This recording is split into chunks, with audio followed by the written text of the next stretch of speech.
கரூர்ல நடந்த சம்பவத்துக்கு நடிகை த்ரிஷா வந்து ரியாக்ட் பண்ணியிருக்காங்க. என்ன நடந்துச்சு அப்படிங்கிறத பார்த்துடலாம்.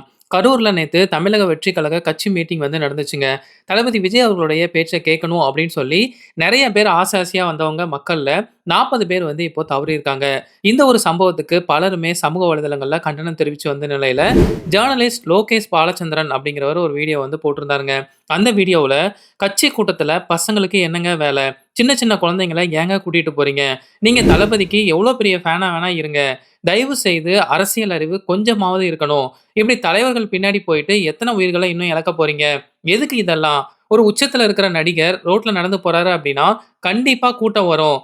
18 வயதுக்கு மேல இருக்கிறவங்க சுய அறிவோட தான் போறீங்க சரி. எதுக்கு உங்க பசங்கள கூட்டிட்டு போறீங்க? அரசியல் சினிமா கிடையாதுன்னு எப்போ உணர்றாங்களோ, அப்பதான் இதெல்லாம் மாறும். அடுத்த டைம் கூட்டம் அதிகமாகும்போது ரொம்ப கேர்ஃபுல்லா இருங்க. இவங்கள நேர்ல பார்த்தா எதுவுமே நமக்கு ஆகப் போறதில்ல. நம்ம ஃபேமிலி, நம்ம குடும்பம் ரொம்ப முக்கியம்." அப்படிங்கிற மாரி அந்த வீடியோல சொல்லியிருந்தாரு.